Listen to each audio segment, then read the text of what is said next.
The topics and opinions expressed in the following show are solely those of the host and their guests and not those of W4CY Radio, its employees, or affiliates. We make no recommendations or endorsements for radio show programs, services, or products mentioned on air or on our web. No liability, explicit or implied, shall be extended to W4CY Radio or its employees or affiliates. Any questions or comments should be directed to those show hosts. Thank you for choosing W4CY Radio. Inarticulate speech, inarticulate speech of the heart.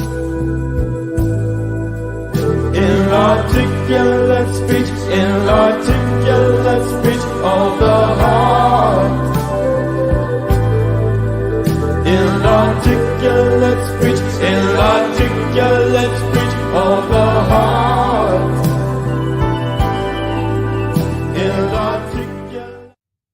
Hello, and welcome to It's Your Voice. My name is Bahia Yaksan, and I'm honored to host a show that features enriching conversations in diversity every Wednesday at 8 p.m. Eastern Time on Talk 4 Radio or Talk 4 TV. And I am so grateful for opportunities to bring in topics and highlight brilliance from perspectives that have been marginalized far too long, and who also bring out the brilliance of other people and just enlighten, educate, and I'm just all about it. I love the stimulation. I love learning. I love trusting that our listeners and viewers are also really enjoying expanding our concepts of inclusion and looking at patterns of oppression our society has been operating with systemically since our foundation. And if you want to know anything I do as a coach, as a core alignment coach or a diversity educator, which I am, and also the training work I do, you can go to my website. It's called knowwhatyouwantcoaching.wordpress.com. And I help people look at and recognize patterns we've internalized, no matter whether we've been members of groups that have been targeted or members of groups who were conditioned to target other people, even though I totally believe that's against human nature. And we can, just as we learn conditioning, we can unlearn conditioning. So I really enjoy working with individuals and groups who are interested in looking at how am I operating, how are my beliefs and actions impacting other people, and recognizing there are some that we really want to change once we become aware and that it is really possible. So I have two people today who are part of a really huge collaborative event that no matter when you're listening to this, this event right now is happening on June 5th, 2022 in Davis, California. But the issues are very relevant no matter when you hear this podcast. So let me introduce Scott Love and Katrina Laws-Ewald.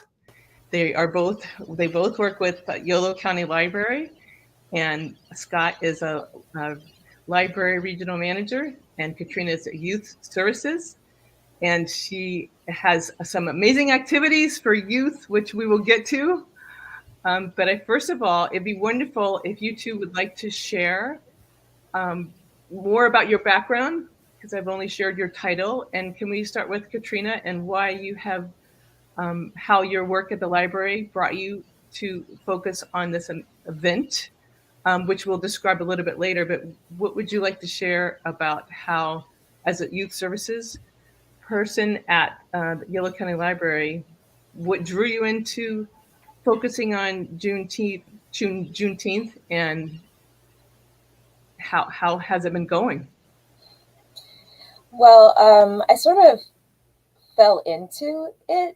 I started out just creating youth programs for the celebration. Scott was already doing it, and it was already a big thing for the library, and I was still kind of new before I really got into, like, really heavy into it. So the first, I think, two celebrations I did youth, just like a youth activity within the event.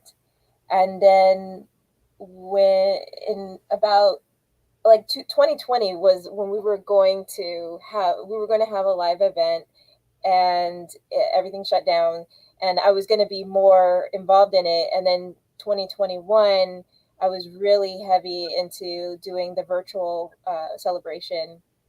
And after the virtual celebration, I really, really like this time. I'm like one of the main organizers of it. I was one in 2019 when I did the virtual event. That was when I was really, really getting started being much more involved in the committee.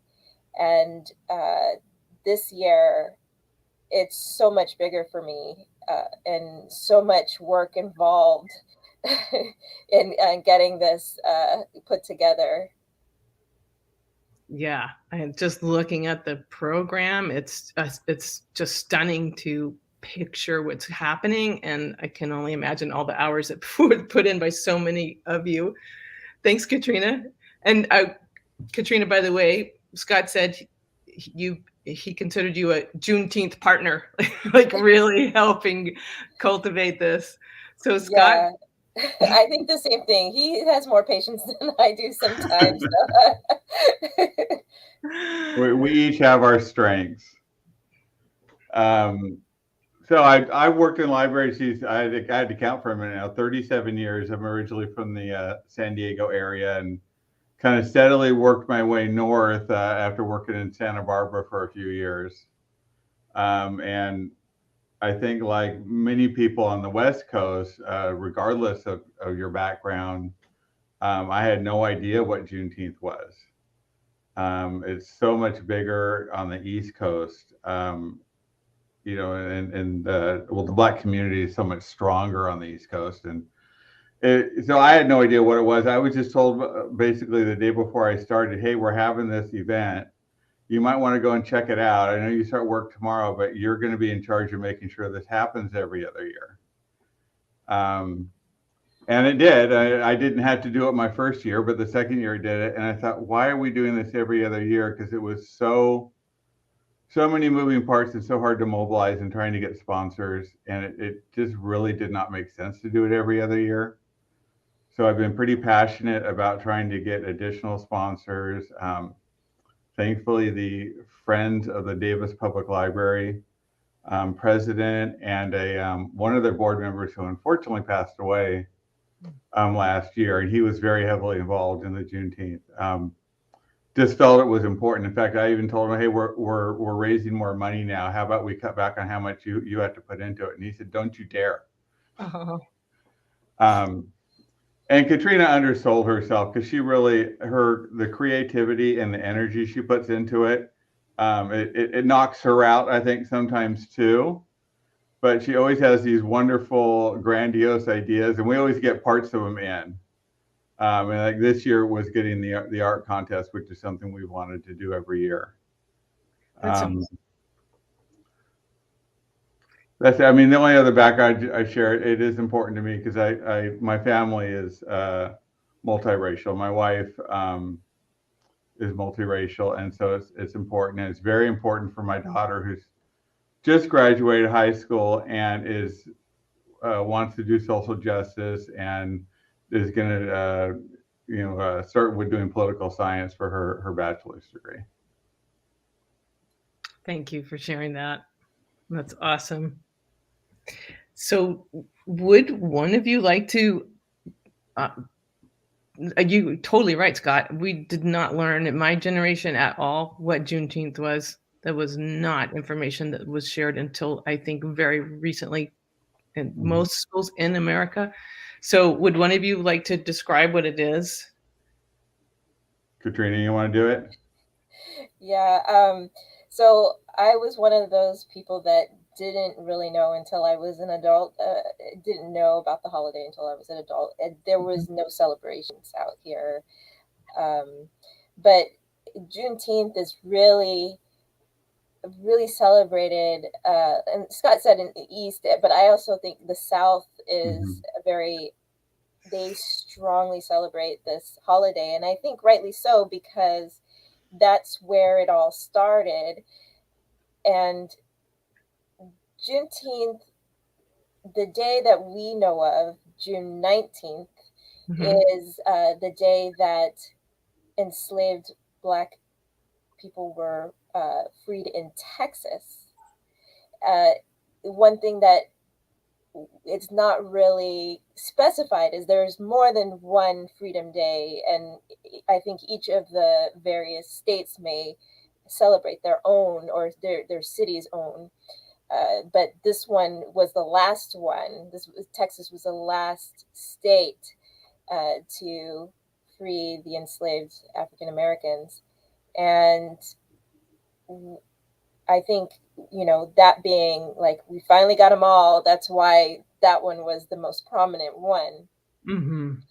Um, I feel as though Juneteenth, in a way, personally, after learning about Juneteenth and knowing that when the people were enslaved, or not, the enslaved people were freed, Mhm. it was dangerous to Mm. actually celebrate this holiday. It was, they were punished for it. They were beaten. They were, people were killed. And the thing that makes me feel inspired is that despite all that, they still celebrated, and they kept doing it each year, even on the first, like the day of, and then they come back and do it the next year. It just, that, I mean, it took bravery, because it's not, it's more safer to do it now than, of course, back then. You never know what would happen to you, but I see it as an act of defiance in some ways. Mhm. And I'm that kind of, that's my Scott knows that, that's my kind of personal, like, that's what I am. Like, I'm always going to be that person. And so for me, showing that I am free, I am here, I'm living my life, I am accomplishing things. That's part of what Juneteenth's about, is to basically show that you're living and you are strong, and that you are here, despite how many people feel like they don't even want you on this planet breathing, which Mhm. I feel like that's the thing, like Mhm. that showing that you are living and you are happy. Even being happy is an act of protest and an act of defiance. I feel like that's what keeps me going. It, I know it sounds a little nanny goo goo, but Real assistance, real that's what I feel when Mhm. I think of why we have to do this. But everybody has their own personal reason as to why they celebrate. What does it mean to them? Why do they celebrate it? And I always go back to thinking that I've got to keep that torch going that my ancestors have lit and brought us to this point. So it's all about keeping that tradition going, and just being here, being present. So Wow, thank you so much. It means so much more when people are willing to share how it impacts you personally. So I really appreciate that from both of you. And the word healing came to my mind when you were describing that, Katrina. Like, um, just I just really appreciate it. Um, And I think that's a really kind of ends up being the emphasis of the day. It is very healing. It's a very moving event. My wife says, it helps her for the next year. mm, The acceptance, and just the love, you feel that day, is great, and it's great for everyone. That I think so many people that come to this event, especially like residents in Davis, they come every year because they know, kind of what they get out of that day. And I think yeah. I also want to say a little add on to the explanation of Juneteenth. I think it's important to mention that we all know about Abraham Lincoln and the Emancipation Proclamation. Well, that was a speech, and that was, written down. It didn't mean anything happened. And this, this celebration is for something that didn't happen for another 2 years. Yeah. Yeah. To think about that, and to think about how it was the Union Army. And correct me if I'm wrong. I love history, but there's so many details I can't even imagine that I don't know. That it took the Union Army all that time to cross through to get to reach Galveston, Texas. Yeah. And the thing is, they the South, they kept building strongholds and trying to keep the North from crossing. And then you think that makes me think of, you got to wonder what would have happened if and I know everybody has flaws, including Abraham Lincoln, but how he came to fight so hard for this. And then was it Andrew Johnson, who was his vice president, and how he started undoing practically everything. And that made Reconstruction a totally different animal of how it could have been. And the Black Codes, I think, are also something that is not generally known. Yeah, like after, during Reconstruction, the grandfather clause, Jim Crow laws, it was all other ways to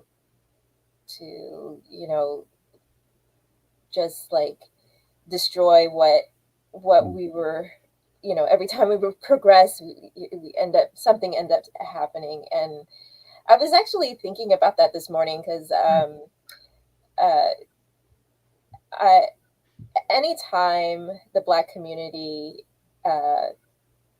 gets an accomplishment, or like it's kind of known, like Tulsa, and every time something is built, it gets destroyed and we have to start over, or and it's one of those things that I feel like, okay, I know this is probably, whatever we do to progress and make this better, somebody is going to try to destroy that. And it's like the bully that kicks down the sandcastle when somebody just built something great.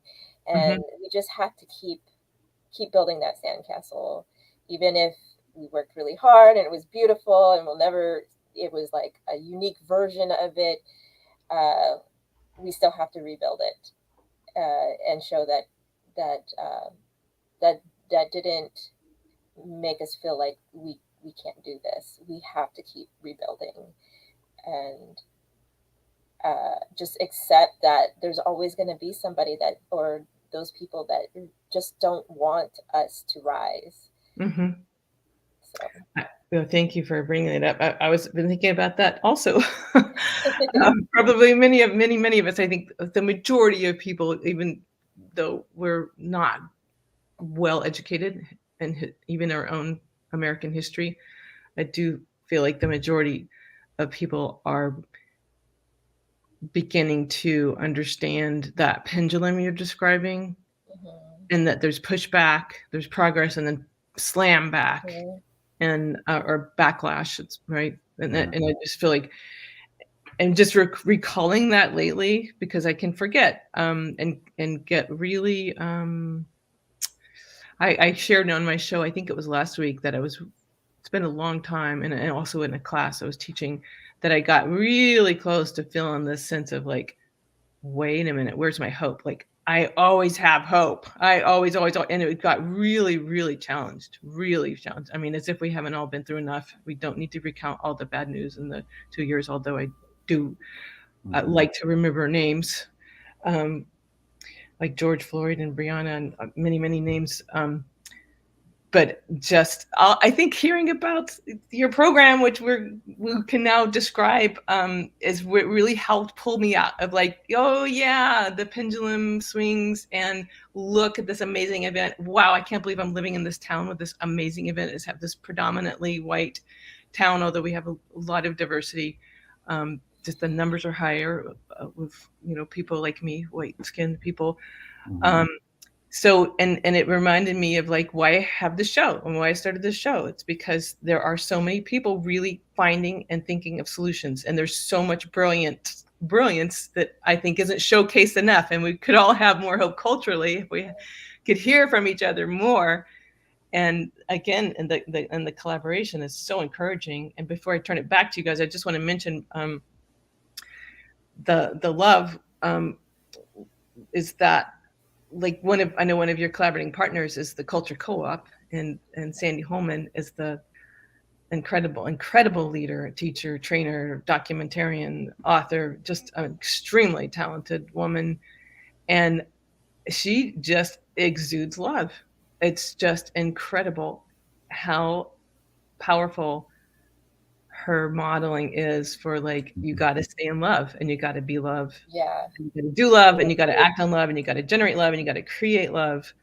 And so I know she's one of your partners, but so let's share what's coming up, and I'll be quiet and listen.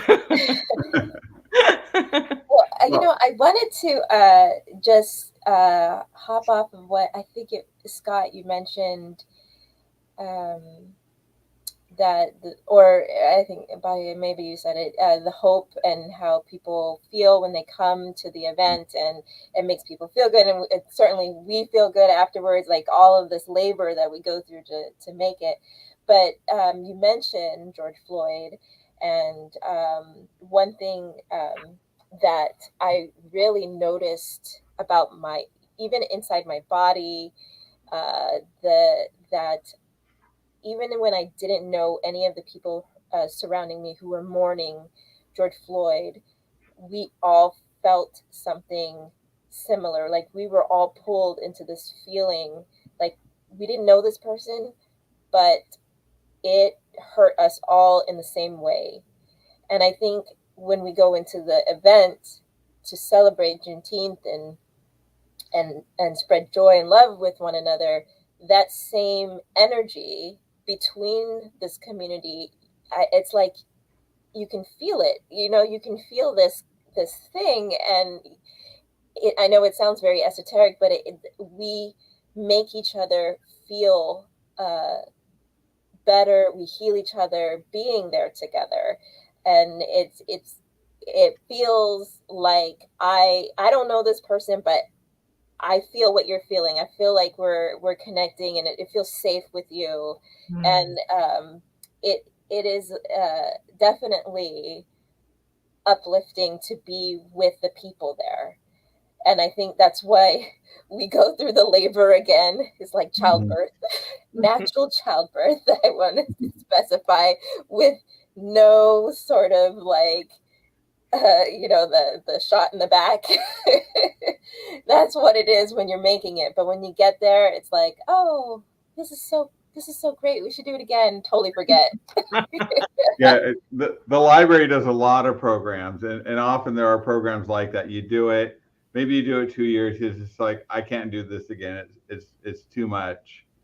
And I mean, we kind of go through this every year with Juneteenth. In fact, Sandy Holman and I were talking. She asked me a week ago. She said, "Scott, are you guys want to do it again next year?" Because she knows the additional strain. I mean, changing venues, going from a next door to the library at the senior center, moving all the way over to UC Davis is fabulous. But it's a lot of new things. Everything's different. But I just told Sandy, I go, Sandy, just let us get to the day, and then give us a week to rest. And we'll have that feeling, and it will feel like it was all worth it again. Yeah. And that gets us through for the next 9 months until we get about April of the next year, and then we start. I love the birth analogy. Yeah. Yes. The second the baby's in your arms, the second you're feeling that love, you forget all the pain. Totally. Yeah, you forget the pain. It's like, and then you're like, why were we doing this again? And so you're gonna feature Black artists. You're gonna have musicians. You're gonna have children's programs. You're gonna have guest speakers. Yes. And the vice chancellor of the Diversity, Equity, and Inclusion Department at UC Davis is going to be one of the speakers. Renetta Toll, and who else? Oh wow!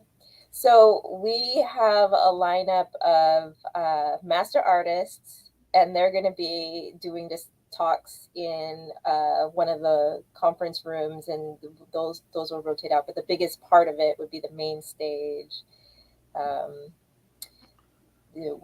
First year to have the gospel group, gospel group, Wow. and then I think also a step group was our first year. Wow. And we've really been wanting to make art a bigger portion of it, and honoring all these artists who, often don't have the opportunities that others may. And one of Katrina's brilliant ideas was, hey, let's go talk to the Shrem, the Manetti Shrem. Let's go talk to them. And we went there, and it was kind of funny. We both walked away. It's like, oh man, this isn't going to work, because there are so many barriers being June and the graduates and having their displays.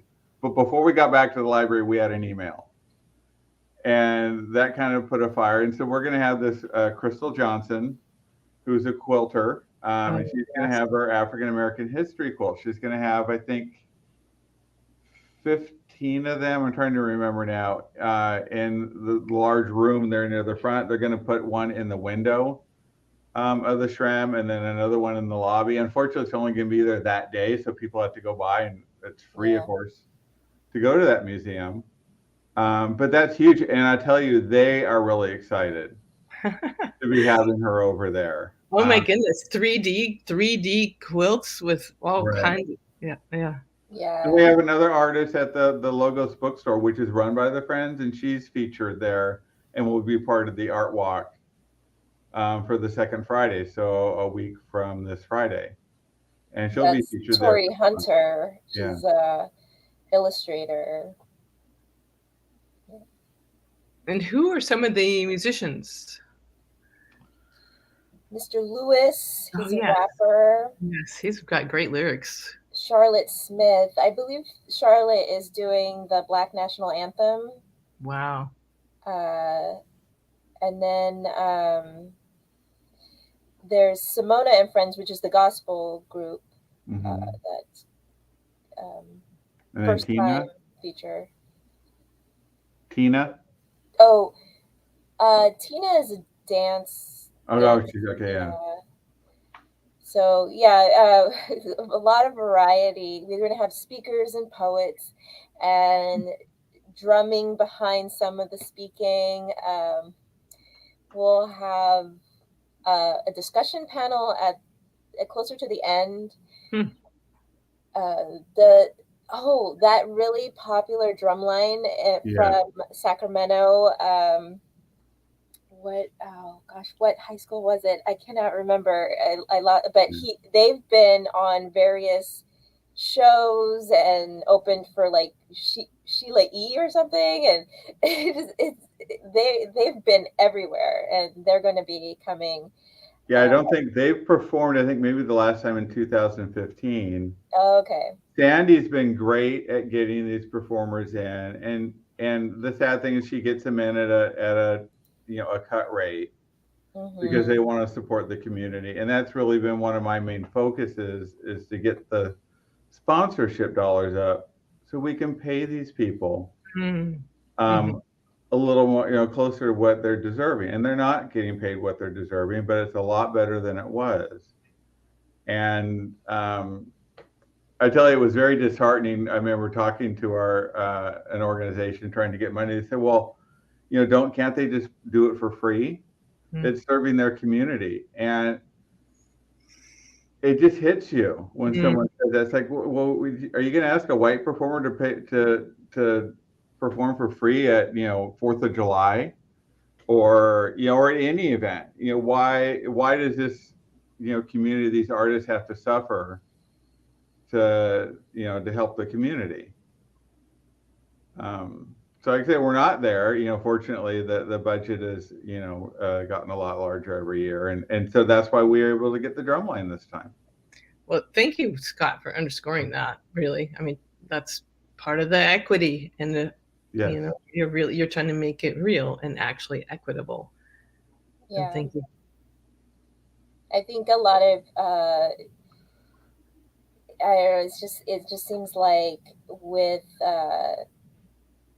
just people of color in general, like uh, they're not offered as much like payment for anything they do, but you would find like other like our white counterparts getting paid before they even perform, or before they even like publish a book or something like that. And I don't know, we're trying to like just with this event really make it clear that they need to be paid. They have to be paid for their work, because they are artists. They are living, they're trying to make a living like anybody else, and they should get their due. And some of the people that we have been bringing on also are starting to move up, and they're doing this for less than what they're worth anymore, and we're like small potatoes here. So that's why we're always trying to put an emphasis on like sponsorship and getting more funds for these performers, is because this money goes to them, and we're trying to give them what they're worth. And we try to push the envelope a little more every year. I think that's important. I tell you, when I came on, it was very much a multicultural celebration. And I know in talking with Sandy, that was kind of something. I mean, she was great at embracing that, but she kind of felt it was something that had to be done like that. And we slowly but surely made it less of it. I mean, it doesn't mean it is very multicultural that day, but we're there to to honor the the Black edutainment. I mean, Sandy loves using that term edutainment, and I love it too. And so it's great. And we push it a little more every year. I mean, Katrina had these great ideas for 2020 that didn't come to be, but I know they're still in her head. And so who knows? You have to make people uncomfortable sometimes. And so a lot of people react very well to that. I mean, we had a display here years ago during Black History Month of people that were killed by police, and I was kind of wondering what's going to happen. This is going to be a thing, and that's one of the few displays I've ever seen. I didn't do the display; another person who's left us, unfortunately, did it. But it's one of the times I've seen parents grab their kids and take them over to our little display case and say, "You need to see this." It's important, and that was very heartwarming, and we didn't get any backlash on it. That's great. That's great to hear. I think the whole pushing of the envelope, that's sort of been my I don't know, goal, purpose whenever I make something. I'm always trying to see how far I can push Scott. But I feel like without having these conversations or like just putting it out there on the table, like I'll put everything out on the table if someone doesn't stop me.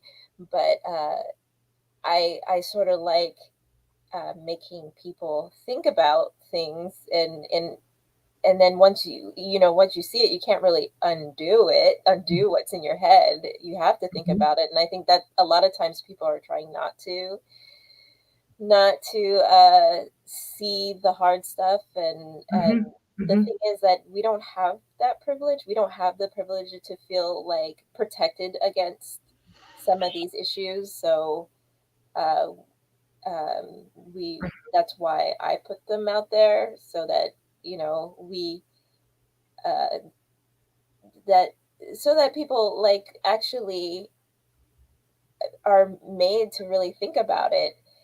And that might be people might not feel good about that or that opinion, but it's something that I feel like there's all these people here that have adversity and they deal with it every day and they're uncomfortable with that, but they live with it. It's kind of like having a thorn in your leg and being in pain every single day, but yet this other person is afraid to know or feel that because of whatever reason. And Mm-hmm. I just don't think that that's right. That's part of the injustice. Oh yeah. Mhm. Wow. Thank you for drawing that out. That Yeah. because I would love to talk about that more, because that comes up in so many conversations I have, and I'm really grateful for. I have ended up working mostly with people with white privilege like myself, and I'm always thanking them for paying attention and caring and coming. And it seems like sometimes they are, if they're coming to get educated, there's something open, right? There's something just cracked open in the heart, and no matter we have stages to go through, right? Of racial identity development and recognizing where are we on the, levels of learning or learning curve of like awareness, and then when does it move from intellectual to, to the heart, and then integrated into our actions. And like the way you guys are like pushing and saying this is what equity would actually mean, and we're not going to stop pushing. We're going to keep working towards that. But sometimes to literally have to say, to use your analogy, like to literally have to say to people who say, oh, I don't want to look at that thorn, like, oh, someone's exposing a thorn in their leg, someone with privilege, saying, I don't even want to look at it. And then to point out, can you feel what you're doing? You're saying that watching someone suffering, which is far more, is too painful to even watch. And so I just really appreciate your analogy, because it helps. I think the more we talk about it, and like the more people get like that's like real concrete picture, the harder it is to not let the heart crack open even more. And Yeah. to go, oh my gosh, like I didn't even realize that's, okay, now I can see that was a privilege. Oh my gosh. I mean, sometimes people can have a huge awakening when they just start to understand even a piece of what you're sharing. Mhm. Mhm. Yeah. But, we also want, not just for Juneteenth, I think we want people to embrace each other and learn to enjoy each other's heritage and like not all of us are all of our Black cultures are the same, even in the U.S. And so we're also embracing each other and our uniqueness, and that's a big part of Juneteenth and why we still like embrace multiculturalism, Mm-hmm. and though now it's become primarily Black performers and such. I'm hoping that like the Make Black Art project inspires more make art projects for other heritages, and with the Make Black Art project, I was trying to expand it to the whole Black diaspora. Like there's so much Black history out there, not just American. There's Black people on every single continent, and they all have their own their experiences. So that was all about trying to explore those different enclaves in all these various countries and cultures, even America. And that was like a way for people to find discovery, and also because it's the least learned art. I was an art history major, and there was no class for African art really. And if there is, there's only one. There really isn't. But there's like all these European, like there'll be one class on Venice, and I feel like this is an opportunity for people take advantage of their ability to discover on their own and learn on their own, because the structure of everything is not going to give you that. None of these institutions give enough of that. You have to go and do it for yourself. So that was why it was open to all youth and not just Black youth. It was a way to self-educate. Can you just share more about how it works? Oh yeah, it was sort of experimental. I actually, I had a teacher, I think is dropping off, but some art, but it was actually to see whether or not people would bite and, like take advantage of it. Cause this is like very much a teacher assignment. You can have your students explore on their own what their interest is in Black art, like whatever they discover, whatever resonates with them, and then they would find that thing and like recreate the piece or make it in the style of their own, however they wanted to make it. It wasn't the idea was not to appropriate, which is, it's not appropriating it, it was appreciating it, because they're not like selling it for money or whatever, but it was a way for them, with art, it's doing the art is learning the art at the same time. So when they got to find an interest in it, they learned a style. And then, with art, people create styles based on other styles anyway. They steal from each other, and then it grows into something different. So the idea was to get the youth to find something they like, replicate, create it, and then if we brought it all together at the Juneteenth, then there would be this exhibit of Black art created by youth in the community, and it would be like its own little like museum exhibit of community art. And I just thought, oh my God, that would be so great if the whole community could get involved in this. And I don't think it's gonna be a lot. I don't have a lot of art that came in. I have one teacher who had some of her students, for Black History Month, they made art that was, they replicated a piece of art that the folk artist Clementine Hunter, she's kind of like a Black Moses, Grandma Moses, but they replicated some of her art. And I mean, there is, with American art, you don't see a race. You don't see, it's not specific, like it's just like anybody else's. You won't see that. And I think that's one of the things that like hits home about, like, we're all, it's not a white art, it's not Black art, it's art, and it's whatever you birth out, back to that analogy, birth, labor. But yeah, that was the whole thing, was like, they learn, discover, and then bring together. And that was how that was gonna go. I don't know how it's gonna end up. It's an experiment. Maybe next year will be better. But it will be better. This is year one, Yeah. This is year one, so we don't know. But I'm really hoping that, like, there will be Make Asian Art, and then we explore all of the various tribes and of Asian descendants, and maybe one for Native Americans. I mean, there's just so much knowledge that is just not talked about.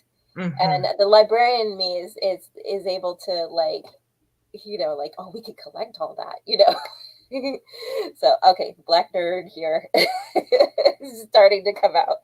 But I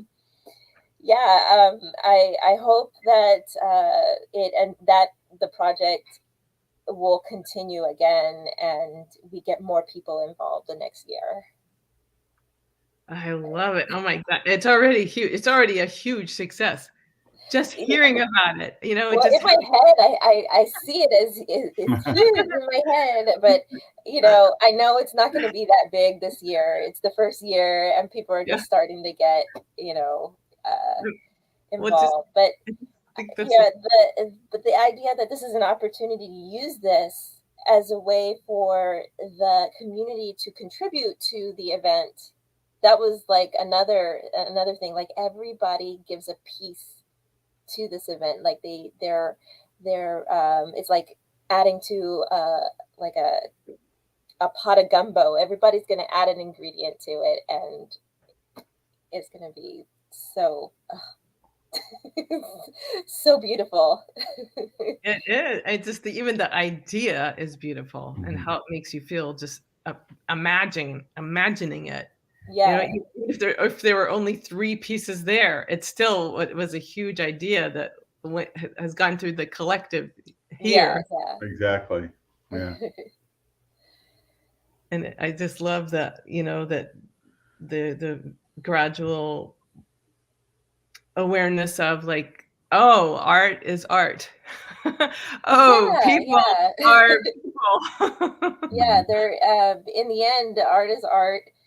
I mean, we have our the regional artistic flavors, but when you have this like American art feels like American history. I mean, we're all part of it, so we kind of we're like each other. And I wish I had an example of one of the pieces, but the artist Clementine Hunter, she made like folk art, like literally daily life stuff, and but most of the children that submitted did some of her still life pieces, and they were like vases of flowers. So when I'm looking at it, I'm like, this just looks like to me it reminds me of impressionist art, of any sort. You wouldn't know who was behind it. You would never know it was a Black woman that painted these. It's just an artist, and this American artist. So and she's a genius, like she has these abilities. Like it doesn't, that it shows that anybody is intelligent enough to create the same kind of art. It is not just like one kind of people. Oh my gosh, I love that, and I love that both of you emphasize the multiculturalism within the Black community, and I wanted to give Scott. We just have a couple minutes left. I can't believe how this time has flown by, but I know. And did you want to make a comment about the role of art? Like it could have such a huge impact. I think Katrina's kind of said really enough on it. I mean, but sorry. I mean, yeah, the freedom of expression. I mean, it's just so important, and express it, via all types of arts. So yeah, and please do not say sorry, Katrina. That was awesome. Every word you said. I tend to keep going. I keep talking. That's awesome. I can't wait. And I only need about 30 seconds to wrap up, but I would love it if y'all wanted to mention, of course, obviously UC Davis is a collaborative partner because it's taking place at their conference center, and the Manetti Shrem Museum, the art museum is right there on the campus, right? And of course the Culture Co-op with Sandy Holman. Do you want to mention some other partners? Because I think that's also like shows like what happens when we think together, like really beautiful things that come from love and creativity that move people, and shifts happen, and we can go to more and more towards equity. Do you want to name? Yeah, I mean, well, yeah, the friends of the library are huge. They're the the financial backer. Really, everything kind of the money all flows through them. The City of Davis and their cultural arts program and their Human Relations Commission have been supporting us really since I reached out to them. Travis Credit Union has been a big supporter. They add to it every year. Yolo Federal Credit Union, First Northern Bank. I mean, and Yolo County Office of Education. What? DJUSD. DJUSD now, yeah. You know, the list kind of grows every year. Wow. You know, and we rarely ever lose a supporter. Once they sponsor it once, they want to sponsor it again. I didn't even ask for money last year because we didn't do the event the year before, and I got a check in about a week beforehand from First Northern Bank. They go, well, we wanted to still help. Like, fantastic. Okay. That's great. Yeah. Oh my gosh. And the backers have a very important role.